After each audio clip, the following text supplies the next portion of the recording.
Clases sobre documento digital, firma digital y electrónica. Buenas tardes, me presento, mi nombre es Carolina Arias, yo soy abogada egresada de esta facultad. Me desempeño en la cátedra del Dr. Herkovich hace aproximadamente 7 u 8 años, no recuerdo con exactitud. Culminé mis estudios pedagógicos de carrera docente en esta universidad y me especialicé en Derecho Informático también en esta universidad. Como bien ustedes saben, las clases presenciales van a quedar suspendidas hasta mediados de abril, con lo cual, entre todos los docentes que componemos la cátedra del Dr. Herkovich, vamos a estar directamente compartiendo a través de Facebook o bien por el campus virtual de la facultad algunos recursos audiovisuales, como es en mi caso, para poder orientarlos en las lecturas y que ustedes lleguen más nutridos y más preparados al parcial. No sabemos todavía hasta cuándo, si es que esta medida que se ha tomado desde la facultad y desde el gobierno argentino va a culminar a mediados de abril o se va a extender, pero hasta el momento lo que vamos a hacer es tratar de brindarles la mayor cantidad de recursos para que ustedes se nutren y lleguen en perfectas condiciones al parcial. En este momento no va a haber un feedback instantáneo conmigo porque yo voy a subir directamente el video a Facebook y al campus, pero voy a dejar abierto a comentarios para dudas y consultas y las estaré respondiendo a medida que ustedes las vayan realizando. Como ustedes saben, hace una semana aproximadamente yo subí el material de la clase de redes en el cual ustedes van a visualizar los conceptos y definiciones de los mercados electrónicos de contratación y de las redes compartidas de teleprocesamiento. Yo además les envié un resumen orientativo de esa clase para que ustedes puedan comprender mejor las lecturas. En esta oportunidad lo que voy a hacer es de alguna forma expresarles a través de este video lo más importante que está vinculado con la clase de documento digital, firma digital y firma electrónica, ¿sí? La clase de redes, ya con el resumen que yo les mandé, calculo que están orientados y van a comprender perfectamente la clase de mercados electrónicos de contratación y redes compartidas de teleprocesamiento. De todas formas, si hay alguna duda o consulta, dejo abierto para que ustedes me realicen cualquier tipo de pregunta. Vamos a comenzar entonces con la clase. Por lo general, cuando ustedes comienzan las clases conmigo presenciales, a mí me gusta consultarles, sin obviamente ningún conocimiento previo, qué es lo que ustedes entienden por comercio electrónico o e-commerce. Como en este caso no hay un ping-pong, ¿sí? De preguntas y respuestas, yo les voy a dar las definiciones que la doctrina y la jurisprudencia entienden por comercio electrónico. El comercio electrónico puede ser entendido en dos formas diferentes. En sentido amplio, que es la definición que sostiene el Dr. Herkovich en sus tratados y en sus libros, y entiende al comercio electrónico como toda transacción efectuada por cualquier medio tecnológico, ¿sí? Y en segundo lugar, la definición restringida entiende al comercio electrónico como toda transacción efectuada a través de Internet. Esta es la definición que sostiene el doctor Bolotnikov, ¿sí? Que es todo cualquier tipo de, por ejemplo, contrato tecnológico, ¿sí? Una compra y venta de un pasaje a través de una página web que se celebra obviamente a través de Internet, de este contrato, en este caso quedaría abarcado dentro de la definición restringida de e-commerce. En cambio, la definición amplia de comercio electrónico no solo abarca a la tecnología de Internet, sino que abarca la tecnología pasada o cualquier tecnología que pueda surgir en el futuro. Hoy, los contratos, por ejemplo, se pueden celebrar a través de Internet. En el pasado se hacían de manera telefónica y puede ser que en el futuro se desarrolle algún tipo de aplicación o alguna tecnología nueva que permita también celebrar, por ejemplo, contratos a distancia. Hoy la tecnología que tiene más fuerza es el ordenador conectado a Internet. Ok, perfecto. Ya entendimos entonces el concepto de comercio electrónico en sentido restringido y en sentido amplio y sostuvimos cuál es la definición que desarrolla el Dr. Herkovich en sus tratados, que es el comercio electrónico en sentido amplio. Ahora bien, cuando ya definimos el comercio electrónico, vamos a ver que entre los agentes que van a interactuar en el comercio electrónico, la doctrina hace una clasificación. Entonces, cuando el comercio electrónico se desarrolla entre consumidores, vamos a hablar de comercio electrónico customer to customer, o sea, consumidores y consumidores, ¿sí? En este caso, el comercio electrónico únicamente se asienta entre consumidores. Un ejemplo de esto es, por ejemplo, las típicas ventas de garage, ¿sí? Que ustedes han visto en la televisión, en la cual un consumidor final pone a disposición de otro consumidor final algún elemento o alguna cosa que no utilice. En este caso, el comercio electrónico se está llevando a cabo entre consumidores, ¿sí? Por ejemplo, Mercado Libre, más allá de que en Mercado Libre también hay empresas que se dedican a vender sus productos, un consumidor final puede subir obviamente a la web un producto que tenga en su disposición que ya no lo utilice y lo adquiere otro consumidor. Entonces, en este caso, quienes van interactuando en el comercio electrónico únicamente van a ser consumidores. Este sería el primer grupo. El segundo grupo es el denominado, con las siglas en inglés, Business to Customers, o sea, empresas y consumidores. Y lo van a encontrar con las siglas B2C, ¿sí? Business to Customers. En este caso, el comercio electrónico se lleva a cabo entre una empresa y un consumidor final interesado en adquirir un determinado servicio o un producto. Acá el comercio electrónico se asienta en relaciones de consumo que están reguladas en el Código Civil, ¿sí? El Código Civil y Comercial, que se reformó en el año 2015, y en la Ley de Defensa del Consumidor. Por lo general, este tipo de contratos se caracterizan porque son contratos de adhesión en el cual el consumidor, ¿sí?, final se adhiere inmediatamente a través de un simple clic, también se los denomina contratos lip wrapping, en el cual directamente con un simple clic se adhiere a los términos y condiciones que pone a disposición esa empresa. Lo van a ver conmigo este tipo de contratos cuando veamos el contrato de home banking. El contrato de home banking, vamos a ver en la clase de banca electrónica, se celebra en realidad entre un consumidor final, ¿sí?, que es el consumidor bancario, y la empresa, que es el banco, en el cual el consumidor se adhiere a través de un simple clic a los términos y condiciones que pone el banco, que luego le permitirán directamente operar a través de la web ingresando en un dominio específico del ciberespacio, que será, por ejemplo, www.bancopatagonia.com, como ejemplo, ¿sí? Pero bueno, esto lo vamos a dejar para más adelante, pero quiero que ustedes sepan que la relación que vamos a ver cuando veamos banca electrónica va a ser el comercio electrónico asentado en un consumidor final y la empresa, que sería el banco. Un segundo grupo, ¿sí?, de agentes que interactúan en realidad un tercer grupo de agentes que interactúan en el comercio electrónico son solamente empresas. Es el contrato de comercio electrónico denominado Business to Business, que en este caso la relación contractual es únicamente entre empresas. Que esta es la relación que ustedes van a ver, si no es que ya lo leyeron, cuando vean la clase de mercados electrónicos de contratación. Los mercados electrónicos de contratación son contratos que celebran las empresas para pertenecer a un determinado mercado. Lo hacen a través de Internet, obviamente adhiriéndose a los términos y condiciones que sugiere ese mercado. Pero lo básico y lo que ustedes tienen que saber es que únicamente en este tipo de contrato van a intervenir solamente empresas, no hay consumidores.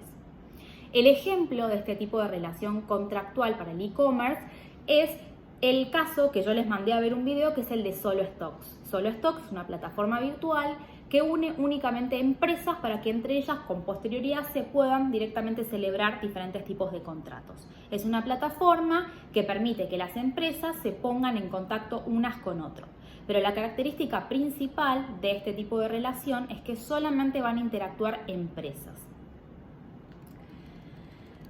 Otro tipo de clasificación para el comercio electrónico es cuando las partes contratantes son empresas y empleados. ¿Sí? ¿Qué quiere decir? Que la empresa, por ejemplo, a través de una plataforma virtual, pone a disposición de sus empleados algún tipo de producto a un mejor precio. Entonces, en este caso también, entre los agentes que van a interactuar, está presente el comercio electrónico. Les doy un ejemplo. Supónganse que alguno de ustedes trabaje en una empresa de electrodomésticos. Como bien saben, las personas que trabajan en la mayoría de los casos, porque capaz hay excepciones, tienen ciertas ofertas o descuentos para poder adquirir productos de la empresa a la cual ellos pertenecen. Y puede ser que lo hagan a través de una plataforma. Por ejemplo, yo conozco gente que trabaja en Revlon o en Avon o en Natura, que los que, por ejemplo, venden productos a través de la página pueden consumirlos para ellos mismos y acceden a un precio de menor costo. Y lo hacen a través del comercio electrónico, ¿sí? Entonces, otro tipo de interacción que se da para el e-commerce cuando los contratantes son empresas y sus propios empleados. Y por último, la última clasificación que nosotros encontramos es entre el gobierno, ¿sí? El gobierno estatal, el gobierno nacional, por ejemplo el gobierno de la ciudad, y los ciudadanos. Muchas veces también se utiliza el comercio electrónico para que entre los ciudadanos y el gobierno, ya sea por ejemplo de la Ciudad Autónoma de Buenos Aires, puedan adquirir determinados servicios o productos pagando por ello. Fíjense el caso, por ejemplo, para adquirir la licencia, el documento, entre otras cosas. Uno lo hace a través de la plataforma virtual, en la cual se les pide loguearse, se genera un número específico y a través de la web nosotros también podemos pagar por ese servicio. Perfecto. Una vez que ya vimos esto, ¿sí? Que ya establecimos qué entendemos por comercio electrónico y cómo se clasifica el comercio electrónico, vamos a pasar a la clase de hoy, que es la clase que yo les dije que es sobre documento digital, firma digital y firma electrónica. Más allá de que en la introducción no mencionamos al documento digital, como bien sabemos, también el comercio electrónico no solo se lleva a cabo a través, por ejemplo, de una plataforma con un contrato de adhesión, sino que también las partes pueden celebrar un contrato de comercio electrónico enviándose mails, ¿sí? Correos electrónicos, ¿sí? Generando tal vez chats a través de una plataforma como puede ser Facebook, entre otras cosas. Entonces todo eso se desarrolla a través de documentos digitales que pueden tener o no una firma digital o una firma electrónica. En la clase de hoy lo que vamos a hacer es a nivel cronológico, vamos a mencionar cómo Argentina incorpora al documento digital en su legislación interna y por otra parte también vamos a establecer qué similitud y qué diferencias encontramos entre lo que sería un documento en soporte digital de un documento en soporte papel y finalmente vamos a mencionar la firma digital, vamos a establecer la diferencia que se encuentra con la firma electrónica y les voy a mencionar un caso específico que sucedió acá en Argentina en la cual un documento carente de firma digital se le otorgó por los tribunales argentinos la validez probatoria como si estuviese firmado de manera digital, porque obviamente se corroboró con otros medios probatorios. El caso es el fallo de Skill Media, que también se los voy a acompañar, en el cual hay un comentario que yo le realicé a ese fallo y me gustaría también que lo lean porque por lo general estos temas son temas que se toman en el parcial. Pasamos entonces a analizar al documento digital. Previamente a definir qué se entiende por documento digital, me gustaría que ustedes conozcan la definición de documento en general, como para después directamente sumergirnos en la definición de documento digital. Para eso yo me basé en la definición que da el doctor Eduardo Molina Quiroga, que es uno de los textos que les voy a acompañar junto con este video, que dice que un documento es una cosa que, formada en presencia de un hecho, está destinada a fijar de modo permanente una representación verbal o figurativa de modo de hacerla constar a través del tiempo. ¿Qué quiere decir esto? De esta definición se desprende en primer lugar que un hecho o una determinada circunstancia se ilustra y se representa en un soporte. El soporte tradicional que nosotros conocemos es el papel, ¿sí? Por ejemplo, una escritura que directamente contiene, por ejemplo, una operación de compra y venta. Otra cuestión importante también es cómo se visualiza y se representa. En el caso del soporte papel lo hacemos a través de símbolos que componen la escritura. Pero en el caso de un documento, por ejemplo, digital, que vamos a ver más adelante la definición, se compone, en este caso, de la mínima unidad de almacenamiento, que son ceros y unos que componen lo que se denominan bits. Una vez que ya vimos esta definición, también vamos a ver que no solo un documento ilustra, por ejemplo, una determinada hecho y situación a través de un soporte que es en papel y mediante la escritura, así con un escrito, sino que también un documento puede ser una fotografía, un video, como en este caso, una letra musical, entre otras cuestiones. Bueno, visto esto, que ya vimos la definición de documentos, también vamos a hablar que dentro del género de los documentos encontramos a los instrumentos. Que los instrumentos están regulados en nuestro Código Civil y Comercial y estaban previamente regulados en el Código Civil antiguo, el cual habla de los instrumentos públicos y los instrumentos privados, Con la reforma del código, vamos a ver más adelante que se habla de los instrumentos públicos y los instrumentos particulares firmados y no firmados. Una vez que ya vimos y definimos qué se entiende por documento y hablamos del género que son los instrumentos, vamos a pasar ahora a definir qué se entiende por documento digital conforme la definición que establece el doctor Eduardo Molina Quiroga en su texto. Y él dice así, que lo van a encontrar en el texto, yo le estoy leyendo la definición que dice: nos referimos genéricamente al documento digital como la fijación en un soporte electrónico u óptico de información que queda registrada en la memoria auxiliar del ordenador, incluyendo en este concepto a los medios técnicos necesarios para la recuperación de la información. Entre paréntesis dice hardware y software. Bueno, entonces fíjense que de la definición surge, en primer lugar, que el soporte en este caso no va a ser el soporte papel, que es el soporte tradicional que hablábamos con anterioridad, sino que el soporte, sí, en este caso, se refiere a un soporte electrónico u óptico de información. Por ejemplo, sí, puede ser el disco rígido o puede ser en un caso de un pendrive cuando nosotros almacenamos información, ese soporte, sí, ya no es un soporte tradicional como un soporte papel, sino que es otro tipo de soporte específico y que es el que se compone a través de las nuevas tecnologías. Y por otra parte también habla que toda esa información queda registrada en esa memoria que dijimos, pero que obviamente para que el ser humano pueda visualizar esa información se utilizan medios técnicos de recuperación. ¿Qué quiere decir? Cuando nosotros, por ejemplo, tenemos un documento Word en el cual escribimos un determinado texto, el ordenador no almacena esos símbolos como nosotros lo conocemos en la escritura, sino que lo hace a través de ceros y unos. Pero a través de un procedimiento matemático que tiene el ordenador, lo que hace es transformar esa simbología, ¿sí?, de la escritura que nosotros comprendemos en ceros y unos. Y así es como va almacenando toda esa información. ¿Acaso ustedes cuando, por ejemplo, compran un celular o una computadora, se fijan, ¿cuál es la capacidad de almacenamiento? ¿16 GB? ¿8 GB? ¿Sí? Bueno, ¿qué pasa? Esos bytes, ¿sí?, se refieren a los bits. Sí, cuando nosotros vamos acumulando bits, que el bit es la mínima unidad de almacenamiento que tiene un ordenador, que se compone, que se va almacenando a través de series de 8, conformando, por ejemplo, lo que serían 8 bits, equivale a un byte, y una vez que vamos almacenando bytes, vamos a hablar de megabyte, gigabyte, terabyte, entre otros. ¿Qué quiere decir? Es cómo se van acumulando estos ceros y unos. Esta es lo que sería, de alguna forma, la escritura que nosotros vemos en el papel, pero es como el ordenador almacena dentro, ¿sí?, de su soporte, ¿sí? Ceros y unos. ¿Qué quiere decir? Que cuando nosotros, por ejemplo, querramos visualizar un documento, por ejemplo, en soporte digital, ya no vamos a ver, por ejemplo, letras, números, entre otras cosas, sino que solamente vamos a ver, si lo descomponemos, ceros y unos. Nosotros eso no lo vamos a comprender. Obviamente que los especialistas en informática y en sistemas sí saben cómo descomponer esos ceros y unos y transformarlos en un lenguaje entendible por el hombre.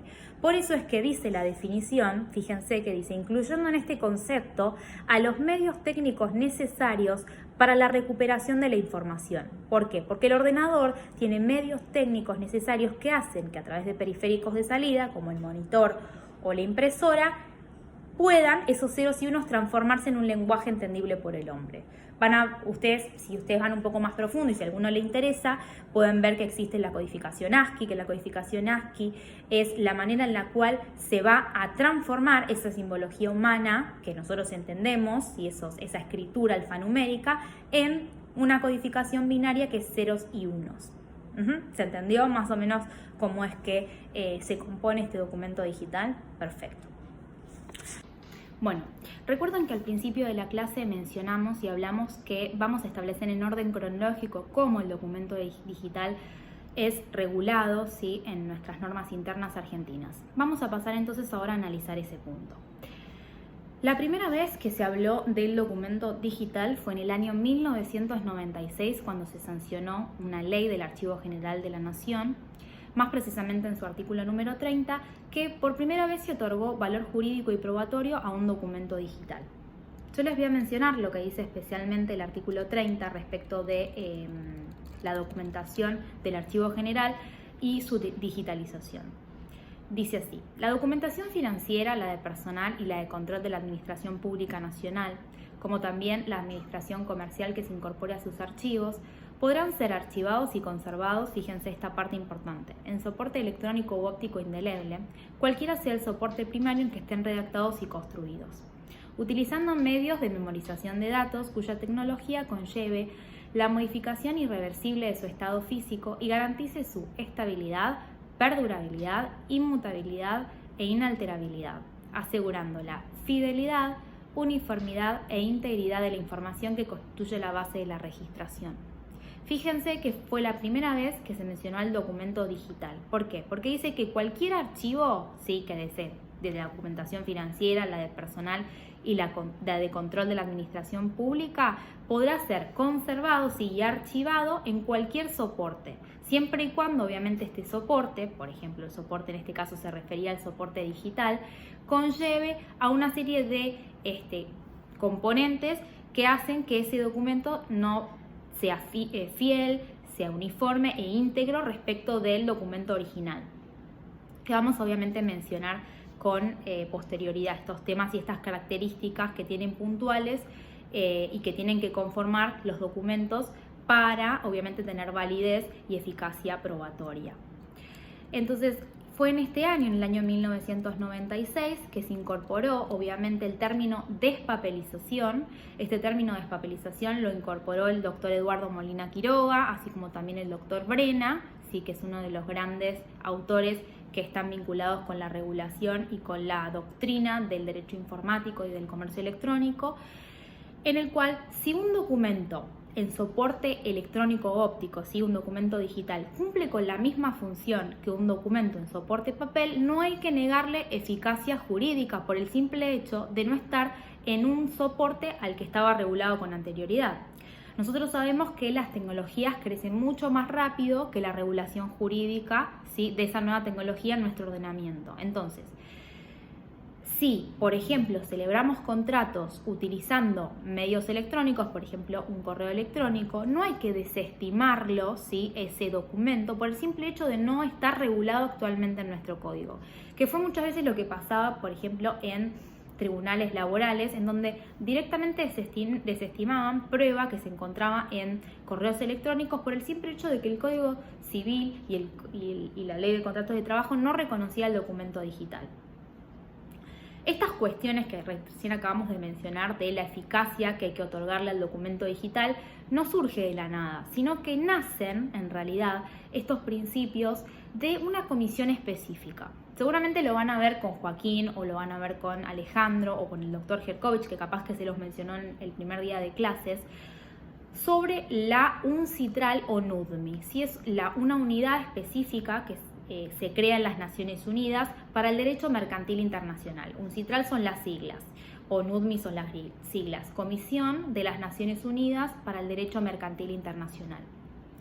Esta comisión se crea más o menos en el año 1987. ¿Por qué? Porque empezó a notar las Naciones Unidas que a través de la incorporación de las nuevas tecnologías se empezaron a realizar diferentes contratos, ¿sí? Por ejemplo, contratos de compra y venta de mercaderías a grandes distancias entre, por ejemplo, Argentina y Japón, entre otras cuestiones. Entonces, lo que surgía en ese momento es que había lagunas entre cuál era la norma aplicable, cuál no. Entonces, para armonizar y unificar y que los países pudieran tomar como base algunas cuestiones vinculadas al comercio electrónico y nuevas tecnologías, fue que se compone y se crea esta Comisión de las Naciones Unidas para el Derecho Mercantil Internacional, en la cual establecen leyes modelos tendientes a regular y establecer principios que pueden ser acogidos o no por los países. Nuestro país especialmente se acoge a las normas rectoras de esta Comisión de las Naciones Unidas para el Derecho Mercantil Internacional. Las siglas en castellano son NUDMI, CNUDMI, y en inglés son UNCITRAL, United Nations of International Trade Law, ¿sí? Que son de las dos formas lo pueden encontrar y googlear. Pero especialmente la ley modelo sobre comercio electrónico menciona diversos principios rectores, los cuales se acoge nuestra normativa, ya sea el Código Civil y Comercial, así como también la ley de firma digital. Y uno de los principios fundamentales y que está vinculado con lo que acabamos de decir recién es que esta ley modelo sobre comercio electrónico habla sobre el principio de la no discriminación.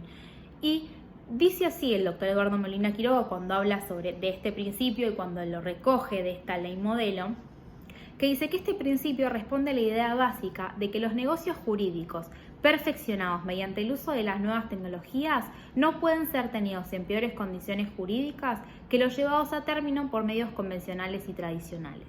¿Sí? O sea que no hay que discriminar a un documento digital por el simple hecho de que no conste en un soporte tradicional, sino que si se cumple con la misma función, ¿sí?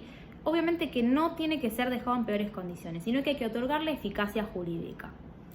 Y otro principio fundamental es el principio de la neutralidad respecto de los medios técnicos empleados. Y esto tal vez está vinculado con la definición primero que dimos sobre comercio electrónico, la definición en sentido amplio. ¿Qué quiere decir? Que nos tenemos que mantener neutrales en relación a las tecnologías empleadas. Este principio lo que tiende es a dar cabida a cualquier tipo de tecnología que surja de acá a futuro sin la necesidad de que la misma esté tipificada, ya sea en un código, en una constitución o en una normativa. ¿Qué quiere decir? Que si hoy estamos utilizando la tecnología de Internet y hoy sí está legislada, pero el día de mañana surge una tecnología nueva, ¿sí? Y la misma no está legislada porque la tecnología va más rápido que obviamente que la legislación, cómo opera el Congreso, entonces no hay que dejarla de lado y decir que se desestima porque la misma no está regulada, sino que si ya los usos y costumbres la utilizan, debemos aplicarlas. Estos son algunos de los principios que están encontrados en esta ley modelo, que NUSMI tiene un montón de leyes modelos. Es muy similar a cómo opera la OIT, ¿sí? Por ejemplo, desde el punto de vista laboral, que seguro todos cursaron, la OIT, que lo que hace es establecer recomendaciones. En este caso son leyes modelos, tendientes obviamente a que las legislaciones locales las puedan aplicar y llevarlas a cabo en sus ordenamientos internos. Es muy similar y Argentina las recoge, ¿sí? Vamos a ver más adelante, cuando analizamos la ley de firma digital, cómo las recoge. Seguimos entonces un poquito más.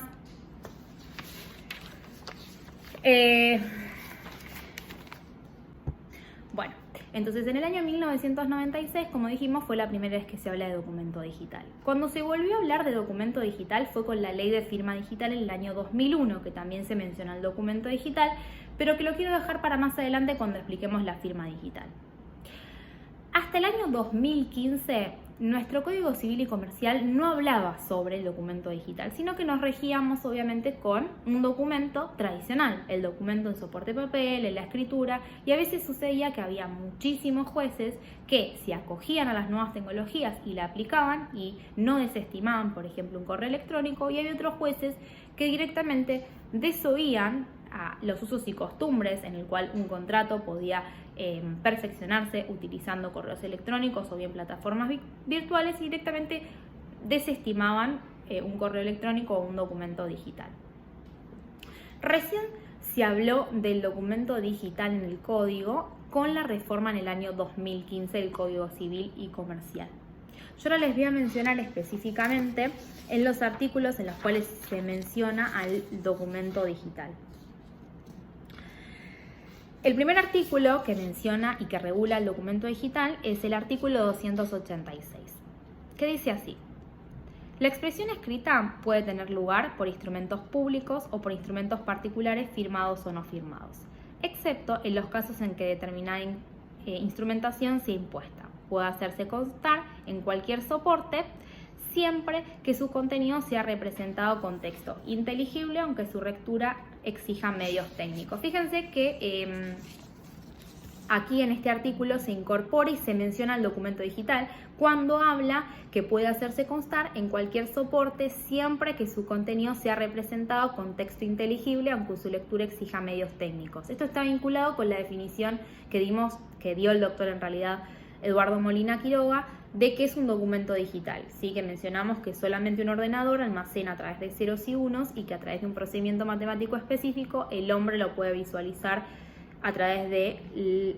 obviamente, el lenguaje que nosotros conocemos. Entonces, en el año 2015 es que se incorpora a este nuevo soporte, a este nuevo documento digital. Y fíjense, otra cuestión importante también que modifica el Código Civil y Comercial del 2015 es cuando habla de los instrumentos. Habla de los instrumentos públicos y los instrumentos particulares firmados o no firmados. ¿Sí? Fíjense que acá hace una distinción. Antes, el código viejo, el código tradicional, el antiguo, habla de los instrumentos públicos y los instrumentos privados. Hoy se habla de los instrumentos públicos y los instrumentos particulares firmados o no firmados. Que ahora vamos a ver un poquito más a qué se refiere esto. Y está vinculado con otro artículo del Código Civil y Comercial, que es el artículo 287. Y dice así: los instrumentos particulares pueden estar firmados o no. Si lo están, se llaman instrumentos privados. Si no lo están, se lo denominan instrumentos particulares no firmados. Esta categoría comprende todo escrito no firmado, entre otros los impresos, los registros visuales o auditivos de cosas o hechos, y cualquiera sea el medio empleado, los registros de la palabra y de la información. Fíjense en este caso que la reforma del año 2015 incorpora a los documentos, que lo que dice acá es no firmado, que ilustran un determinado hecho. ¿Sí? ¿Qué quiere decir? Antes, previo a la reforma, por ejemplo, una fotografía, un video, no era considerado un documento porque no estaba escrito como lo reconocía el código anterior. Hoy, con la reforma y cuando se habla de los instrumentos particulares no firmados, estamos incorporándose a las fotografías, a los sonidos, a los videos, a cualquier otro instrumento que pueda representar y contener un determinado hecho. Lo que dice el doctor Eduardo Molina Quiroga es que muchas veces tal vez un video o una fotografía ilustran y representan una determinada situación incluso mejor que una redactada, ¿sí? Porque puede ser que yo redacte una determinada situación y yo tenga una determinada, ¿sí?, conducta o una psicología específica que hace que yo interprete los hechos diferente a otra persona, ¿sí?, que están vinculados con los sesgos cognitivos. En cambio, si yo tengo un video y lo visualiza un juez o lo visualiza un perito, tal vez ve cosas que yo no las vi porque yo tengo otras vivencias diferentes a las otras personas. Por eso es que decimos que la importancia de la regulación de este tipo de documentos que ilustran incluso con mayor fidelidad y muchísimo mejor un determinado hecho o situación, porque directamente se puede ir a la fuente que contiene ese determinado hecho o situación. ¿Sí? Que antes se desestimaba y tal vez se presentaba una fotografía, por ejemplo, en cuestiones de familia, se presentaba una fotografía de una injuria, ya sea por ejemplo una persona sentada bebiendo algo con otra persona o besándose con otra persona, y se desestimaba porque como una fotografía no era considerada documento, ¿sí?, algunos jueces sí la tomaban en cuenta y otros no.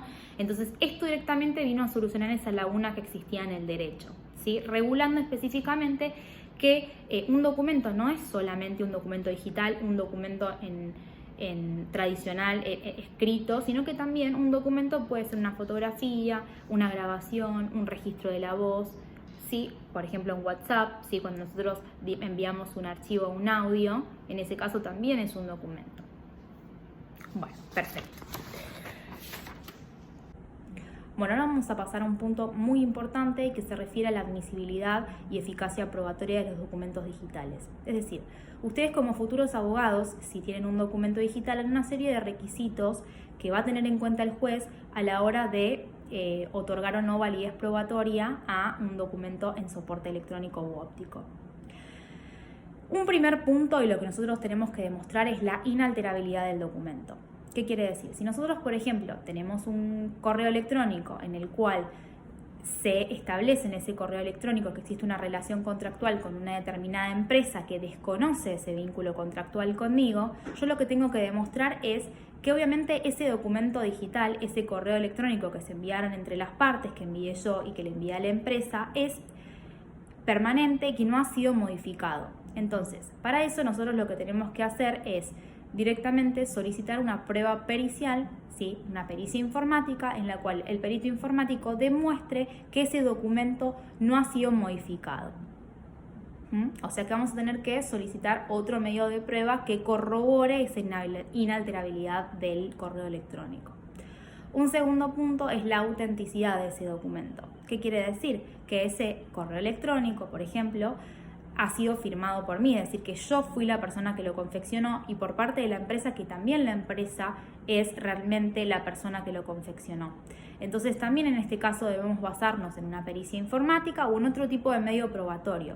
Vamos a ver más adelante, y yo les voy a mandar el caso Skill Media, en la cual para poder otorgarle admisibilidad y eficacia probatoria a un correo electrónico, uno de los abogados de las partes lo que solicitó es no solo una pericia informática, sino que también otros medios probatorios que corroboraran que ese documento es auténtico, ¿sí? Y que fue confeccionado por la determinada empresa que celebró ese contrato. Entonces, estos puntos son esenciales. Si nosotros tenemos un documento que no tiene una firma digital, porque más adelante vamos a ver que respecto a la firma digital la carga probatoria es diferente y que no está en manos de nosotros, si tenemos un documento firmado digitalmente, demostrar, ¿sí?, la inalterabilidad y autenticidad del documento, porque por el simple hecho de estar firmado digitalmente y por constar con una especie de sistema específico y programa específico, estos dos requisitos ya están comprobados, sino que en este caso se va a utilizar cuando un documento digital tenga una firma electrónica. Una firma electrónica es cuando yo, por ejemplo, desde mi correo Gmail, le remito a otra persona un documento y firmo Carolina Arias. Eso no es una firma digital, sino que es una firma electrónica, en la cual los requisitos de inalterabilidad y autenticidad no están corroborados, y si yo me quiero basar en esa prueba para poder, obviamente, obtener un determinado pleito, una resolución judicial específica, voy a tener que yo demostrar esos dos requisitos específicos. Y finalmente vamos a hablar sobre la firma digital. En las clases presenciales yo lo que hago es dividir a la clase en dos grupos. Y lo que hago es, le doy a cada grupo un dibujo de una firma electrónica y en otro caso de una firma digital. Yo ahora les voy a mostrar a ustedes el dibujo.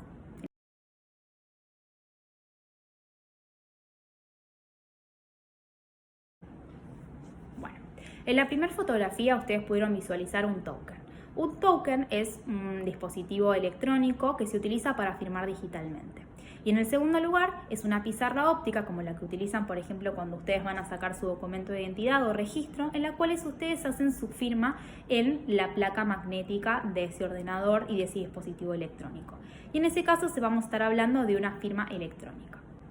Vamos a hablar entonces un poco sobre la firma digital. La firma digital se sancionó en Argentina en el año 2001 a través de la ley 25.506 y en el año 2002 se sancionó su decreto reglamentario. Es una ley muy fácil que define en su artículo número 2 qué se entiende por firma digital, así como también por certificados digitales y entidad certificante.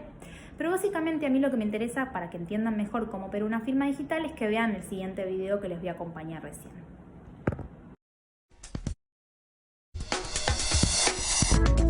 Uno de los beneficios de Internet es el envío de información a cualquier lugar del planeta, optimizando nuestros tiempos y facilitando trámites y operaciones que antes eran difíciles de concretar. Pero surgen algunos problemas. Los contenidos digitales pueden ser alterados con facilidad. No es posible determinar con certeza el autor de un documento. El autor puede negar su autoría o decir que no es lo que firmó originalmente.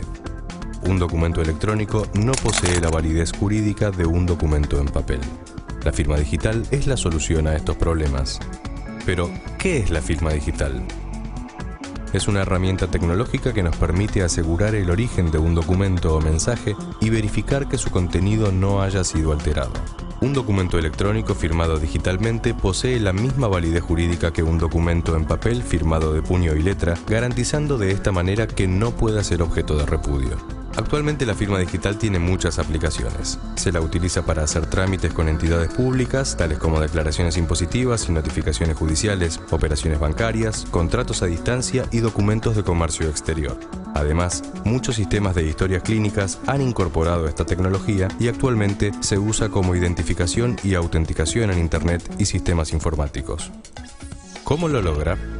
La firma digital es una secuencia única de letras y números que vincula al firmante con un documento electrónico. Para firmar digitalmente, una persona necesita dos claves asociadas entre sí que se generan utilizando funciones criptográficas seguras. Una de estas claves es secreta y solo es conocida por esa persona, impidiendo que otros imiten su firma. La segunda clave, en cambio, es pública. Sirve para que el destinatario pueda verificar la firma hecha por el autor y constatar así que fue este quien la produjo. La clave pública está contenida en un certificado digital junto con la información personal del firmante. Este certificado digital es un documento electrónico emitido por un certificador y sirve para asegurar que una clave pública pertenece a una determinada persona. Así, el certificador actúa como una tercera parte confiable entre el emisor y el destinatario. Los programas de correo electrónico y los navegadores de Internet ya permiten integrar una firma digital. ¿Cómo se obtiene una firma digital? Cuando una persona necesita una firma digital para un trámite u operación en particular, debe cumplir con una serie de requisitos y pasos. El primer paso es iniciar un trámite de registro que generalmente es en el sitio web del certificador. El segundo paso requiere que la persona se presente físicamente ante el certificador para constatar su identidad. Luego, este emitirá un certificado digital que le permitirá a la persona poder firmar digitalmente sus documentos electrónicos. Para más información, ingresar en